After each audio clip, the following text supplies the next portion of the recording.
Sizin iddialarınız birinci növbədə bundan ibarət idi ki, xahiş edirəm qeyd edəsiz və tək-tək bu iddialara öz möhtəşəm cavablarınızı verəsiz. Bir, İsmail Səfəvi Şeyx Heydərin övladı deyil. Bunu siz iddia eləmisiniz. Bunun dəlilini istəyirəm mən sizdən.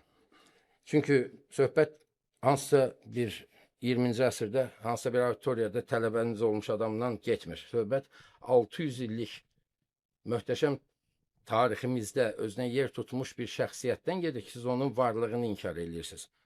İsmail Səfəvi Şeyx Heydərin övladı deyil demək, o adamın hökmdar olaraq varlığını inkar eləmək deməkdir. İkinci iddianız budur ki, İsmail Səfəvi Gilanda dəyişdirilib. Onun dəyişdirildiyinin konkret dəlillərlə istəyərdim burada oxucularımıza və tamaşaçılara təqdim eləyəsiniz. İsmail Heydərin oğlu deyil. Bizim həmin Bir dəqiqə. həmin video Allah'a şükür ki YouTube'da var. İsmail Heydərin oğlu deyil deyə təkid eləməmişik. Demişik ki, hadisələrin gedişi belə bir ehtimalı ortaya çıxarır ki, ola bilsin ki, Gilana gedən 7 yaşlı uşaqla Gilandan 7 il sonra gələn 13-14 yaşındakı gənc eyni adam değildi. Amma əlimizdə kəsin qəti bir dəlil yoxdur, iddia eləmirik, ehtimal edirik. Əcəba belə bir şey ola bilərmi? Videoda var, buna amma istəyən girib orada baxa bilər. Bir. Sonra, İsmail Gilanda dəyişdirilib, buna artıq cavab verdim. Ehtimal eləmişik. Əlimizdə dəlil olmadığını da demişik. Hər hansı bir hadisənin baş verməsində məntiqsizlik ola bilməz. Hər bir hadisə səbəb-nəticə əlaqəsini gətirdiyi kimi dəmir məntiqə söykənməlidir. Heç bir tarix şəxsiyyət məntiqsiz hərəkət eləməyib. Atdığı addımlar öz məntiqinə əsaslanır. Və biz bundan yola çıxaraq mənbələrində məlumatlarını təhlil edə bilərik, fikirdə yürüdə bilərik. Ancaq kütləyə ehtimallar demək və xüsusən də bir tarixi şəxsiyyətin həyat və fəaliyyətini təhrif edərək iddialar bildirmək, bu ən azı qəbul olunan deyil. Niyə üçün? Çünki Şeyx İsmail Səfəvi Şeyx Heydərin övladı deyil deyən tarixçiyə mən olmasam, auditoriyada hər hansı bir tələbə sual verək, hörmətli müəllim, dəlilinizi deyin.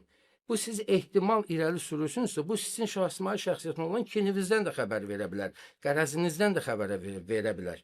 Siz nə ilə sübut edirsiniz bunu? Söhbət heç hansı mənbədən getmir, dəmir məntiq olmalıdır.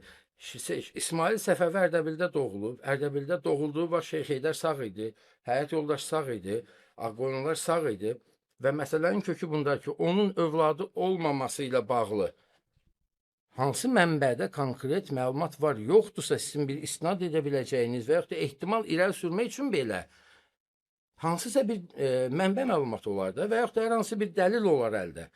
Mən tarixçiyə, mən belə güman edirəmlə kütləyə nağıl danışmaq olmaz. Mən bunun tərəfindəyəm ki, hər hansı ehtimal irəli sürülürsə, müəyyən bir hipotezə dayanmalıdır, müəyyən bir əqli-nəqli dəlillərə söykənməlidir. Eləcə də Şah İsmail Səfəvinin Gilanda dəyişdirilməsi barəsində də möhtərəm müəllim bildirir ki, ehtimal vermişəm.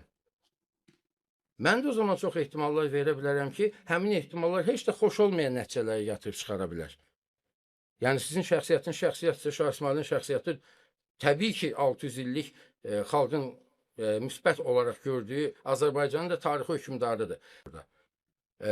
O zaman mən də söylədiyim bundan ibarətdir ki, İsmail Səfəvinin Şeyx Heydərin övladı deyil iddiasına xahiş edirəm, əgər qeyd edilirsə, birinci öz iddiavızını ehtimala söykəndiyini və heç bir tarixi dəlilə söykənmədiyini elə gətirdiyiniz o lövhədə qeyd edəsiniz. Bu bir.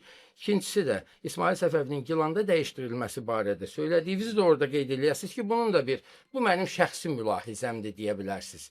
Siz deyə bilməzsiniz və ehtimal sözün özü hipotezdir. Hipotez isə nəyəsə söykənir.